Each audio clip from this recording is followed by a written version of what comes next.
다짜고짜 단어 퀴즈 한번 내볼까요? 입양하다. 아이를 입양하다라는 단어 혹시 아시나요? 이야, 역시 우리 채널 구독자들의 수준이 높습니다. 제가 질문을 딱 하자마자 바로 답이 그냥 하나도 안 나오고 있어. 중고등학교 때인 걸로 기억을 해요. 요즘에는 이런 문제가 안 나오는데 철자가 비슷한 두 개의 단어를 주고서 혼돈어휘 문제, 이런 거 옛날에 많이 나왔었거든요. 자, 여러분, 제가 두 개의 단어를 적어 보겠습니다. 어댑트, 그 다음에 어답트. 좋아요. 이 두 개 중에 답이 있습니다. 아우, 두 개를 주니까 다들 잘 맞추시네. 맞아요. 어답트란 단어가 답이었습니다. 아래에 있는 이 단어가 입양하다, 아이를 입양하다란 단어죠. 안녕하세요. 딱 한 페이지 영어 원서의 윤재나입니다. 오늘은 요 입양과 관련된 책의 한 페이지를 읽어보려고 이렇게 앞에 분위기를 좀 만들어 봤습니다. 중고등학교 때 이 두 개 단어 구별하느라고 정말 저는 머리를 막 쥐어 뜯었는데, 봐봐, A하고 A가 같잖아. 카멜레온처럼 똑같이 만드는 거야. 환경에 자기 자신의 몸 색깔을 똑같이 만드는 거야. 이게 적응하다야. 야, 어답트 봐봐. 이 A라는 단어하고 O라는 단어가 다르지. 피가 섞이지 않은 자식을 이렇게 입양할 때, 좀 유전자적으로 다른 아이를 입양할 때 어답트라는 단어를 사용하는 거야. 이렇게 말도 안 되는 식으로 막 외웠던 것 같아요.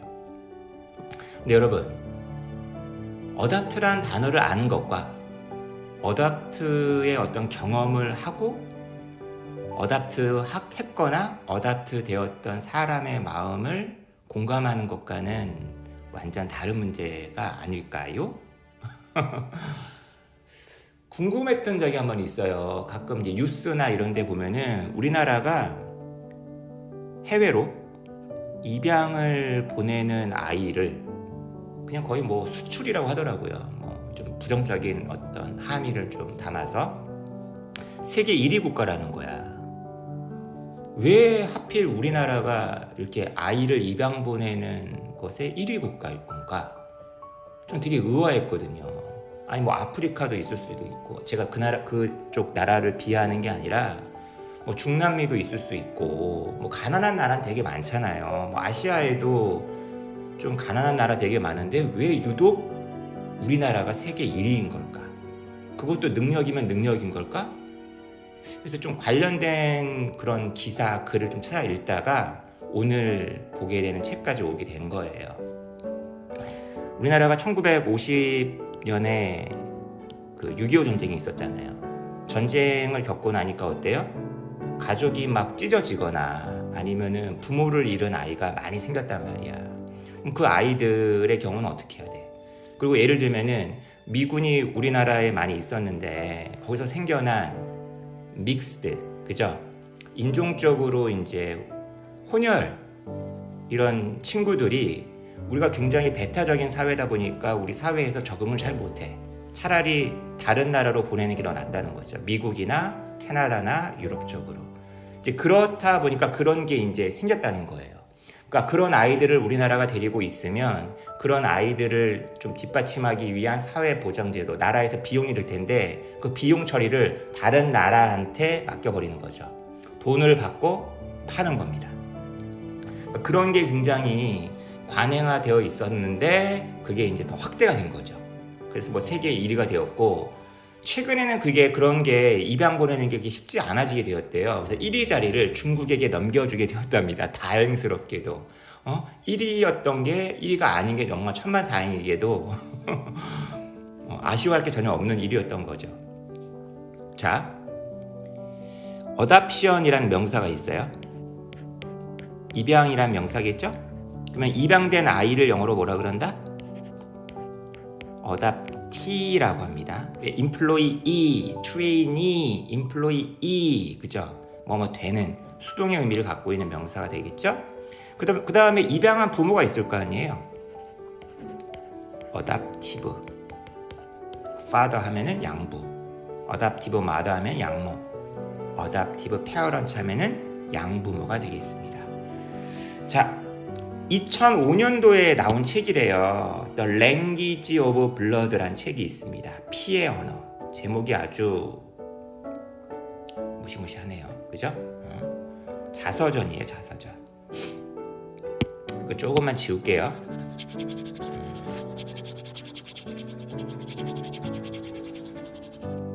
누가 썼나요? 지금 보니까 제인 정 트랭카? 이름이 좀 특이하네요. 중간에 있는 정이라는 단어가 눈에 띕니다. 피의 언어. 국내에도 번역이 됐어요. 그죠? 이 피의 언어라는 제목이 이런 걸 얘기하나 봐요. 피는 언어로 존재하지 않는 기억이다. 피는 언어로 존재하지 않는 새로운 언어이다. 피는 소일 수 없다. 어디선가 당신도 이 행복을 함께 느끼고 있다는 걸 알겠어요, 엄마. 이제야 집에 돌아온 기분입니다. 한국계 입양인 작가이자 액티비스트. 바로 이런 분들이 입양되었다가 입양 제도를 개선하기 위해서 국내에서 막 활동도 하고, 그죠? 이런 분들 때문에 그 1위 자리를 빼앗긴 거예요. 그죠? 제인정 트랭카의 데뷔작. 디아스포라. 무슨 말이야? 이거 디아스포라. 너무 어려운 말이다. 그 기억과 상상과 성찰의 아름다운 기록.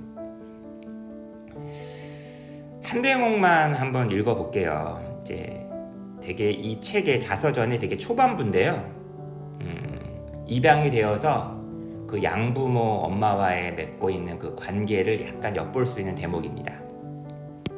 새로운 엄마예요. My mommy loves me a lot. 나의 엄마는 나를 엄청 사랑하시지. 그녀는 내가 그녀의 무릎 위에 앉도록 해주셔. 그 흔들 의자에서 방과 후에. 비록 I'm too big for that. 그러기에는 내가 좀 몸이 컸지만, 그죠? 무릎에 앉힌다는 얘기예요. 자, 그리고 갑자기 이 친구가 어떤 사진을 들고 있어요. 그죠? 이 사진이 바로 자기 사진이죠. 그러니까 친구들한테 놀림을 받은 거야. 너는 우리랑 좀 다르게 생겼다. 넌 여기 왜 살고 있느냐. 그죠? 주변에 있는 이제 미국인 친구들에게 놀림을 받은 거예요. 그죠? Telling what a good day it was at school today. 자, 그리고 나서 자기의 얼굴을 좀 더 자세하게 한번 뜯어보겠다라는 생각이 들었대요. 그리고 to see, 확인하기 위해서 캐롤이란 친구가 있었나 봐. If what Carol had told me was true. 캐롤이 나에게 말했었던 것이 사실인지 아닌지 확인하기 위해서. 다시 말하면 그 캐롤이란 친구가 너는 못생겨서 아니면은 좀 뭔가 어디가 부족해서 넌 입양된 거야, 버려진 거야, 이쪽으로 보내어진 거야, 이렇게 놀렸나 보지. 되게 심한 말 했나 보지. That we were given away because I was too ugly.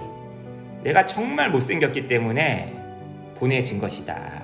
그죠? 남에게. 그죠? 이 말을 확인하려고 사진을 좀 자세히 뜯어봤다는 거예요. I examined the face for a deformity. 내가 혹시 좀 어디 좀 장애가 있나? 어디 뭐 잘못된 부분이 있나? 얼굴을 자세히 살펴봤대요. 입이 좀 너무 큰가? 눈이 너무 작은가? 내가 정말 개구리처럼 보이는가? 그냥 멀쩡하게 그 한국에서 자기와 비슷한 또래 비슷한 어떤 생김새와 그런 비슷한 어떤 문화를 공유하고 있는 친구들 사이에서 컸으면 아무 문제가 없었을 텐데 그냥 어딘가로 그냥 보내어진 거 아니에요.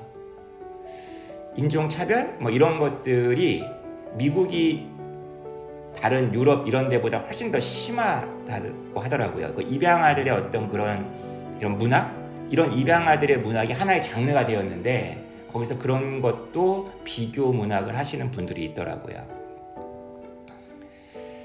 나는 그렇게 내가 배드하게 보이지 않는다라고 생각한다. 나는 그냥 보통의 아이, 그죠? 캐롤이 라이트 일리가 없다, 그죠? 아마 다른 이유가 있었을 것이다. 우리가 이렇게 버려진 데에는, 그죠? 도대체 왜 누군가가 자기의 그 자식을 갖다가 남한테 막 이렇게 버린단 말인가? 그럴 리가 없다라는 거죠. 그리고 이제 어머니한테 왜 나의 그 생물학적인 어머니는 저를 버렸을까요? 라고 이제 물어보는 아주 도발적인 그런 질문을 했다가 좀 분위기가 싸해지는 그런 경험을 하게 된다는 내용이 나와 있고, 자, 이 대목이 정말 저는 재밌더라고요. 그리고 이 대목은 다른 책들에서도 굉장히 많이 인용이 되는 부분입니다. 같이 한번 읽어볼게요. 이제 그 입양한 엄마가 하는 얘기예요. We chose you. 우리가 너를 선택했다. 라고 나의 엄마는 늘 말하곤 하신다. To me, 나에게 있어서 그것은 어떤 의미이냐? 가게에서 쓰는 말 같지 않느냐라는 거예요. 가게에서 나를 골랐다. 그죠? 왜냐하면 여러분이 가게에 가서 인형들 쫙 늘어선 걸 보고 뭔가 인형 하나 고르잖아요. 그러니까 고른다라는 단어에서 가게를 연상을 한 거죠. 자기는 그 가게에 진열되어 있는 인형의 신세에 같다라는 생각을 그때 느꼈다는 거예요. 그 단어 하나 때문에. 어떤 생각이 지금 나에게 드는데 굉장히 끔찍한 생각이죠. 지금 내가 혼자 앉아 있으니 더 이제 말이 되는, 나 또한 가게로 돌려질 수도 있겠구나. 그죠? 내가 더 나은 인형으로 교환될 수도 있겠구나. 갑자기 영화 AI가 떠오르네요. Someone who thinks better and who doesn't say hurtful things. 생각도 더 괜찮고, 그러니까 머리도 더 좋고, 그죠? 그 다음에 부모한테 상처 입히는 그런 말도 하지 않는 그런 더 좋은 소녀로 교체가 될 수도 있지 않을까. 야, No, I don't want to be returned. 나는 리턴 되고 싶지 않은데. I want to stay here. 난 여기 그냥 머무르고 싶은데. 왜? 나는 가족도 사랑하고 여기 벌써 엄마가 2명이에요. 2명의 엄마가 나를 버린다면 그죠? 분명히 2명이나 날 버렸는데 3번째, 4번째가 있을 수 있겠냐는 얘기예요. 어느 누가 나를 다시 원하겠느냐. 야, 정말 이런 생각을 하고 할 수가 있을까? 정말 이런 생각은 아무나 할 수 있는 생각이 아니잖아요. 그죠? 여러분이 갑자기 막 불쑥 이런 생각 할 수 있는 게 아니잖아. Then I would have to live in the store forever. 어쩌면 영원히 그 인형 가게에서 인형으로서, 그죠? 살아가야 할지도 모른다.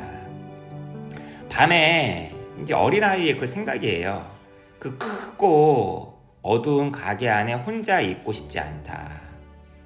코듀로이라는 그 곰인형이 있습니다. 이것 때문에라도 제가 한번 그 책을 같이 읽어봐야겠네요. 그죠? 그 곰 코듀로이처럼 자신의 버튼을 단추를 잃어버렸다. I don't want to sit on a shelf with rows and rows of other girls. 나는 이렇게 줄지어선 그런 다른 소녀 인형들처럼 그냥 선반 위에 이렇게 앉고 싶지 않다. 안 되겠다. 나를 이렇게 길러주시는 엄마가 나를 이렇게 길러주게끔 나를 계속 착하게 굴어야만 하겠다. 더 이상 엄마에게 어리석은 질문. 저희 생물학적 어머니는 누구예요? 생물학적 어머니는 저를 왜 버렸죠? 이런 질문을 던지지 않으리라. I won't do anything to make her mad. 엄마가 빡치게끔 할 어떠한 것도 하지 않으리라. 나는 영원히 착한 딸이 될 것이다. 완벽한 딸이 될 것이다. 하면서 굉장히 그 입양된 아이의 그 어떻게 해서든지 버려지지 않으려고 하는 그런 어떤 절박함을 조금 엿볼 수 있는 그런 대목. 그러니까 이런 입양 문학이 하나의 장르가 되었다 하더라고요. 완전히 한국인도 아니고, 그죠? 거의 미국인이라고 할 수 있겠지만 피는 같은 이런 사람들의 글을 읽어보면서 여러 가지 생각을 할 수 있는 계기가 된다면 참 좋을 것 같습니다. 이렇게 미국에 입양된 분들의 글도 있고 유럽에 가셔서 이제 활동을 하시는 분도 계시고, 그 다음에 이렇게 소설만 있는 것도 아니에요. 시도 있고 요즘에는 만화도 있고 영화도 많이 나오고, 그죠? 한다고 하더라고요. 여러분들 혹시 관심 있으시면은 한 번은 좀 돌아보는 기회가 있었으면 좋겠습니다. 감사하고요. 저는 다른 영상으로 또 찾아뵙겠습니다.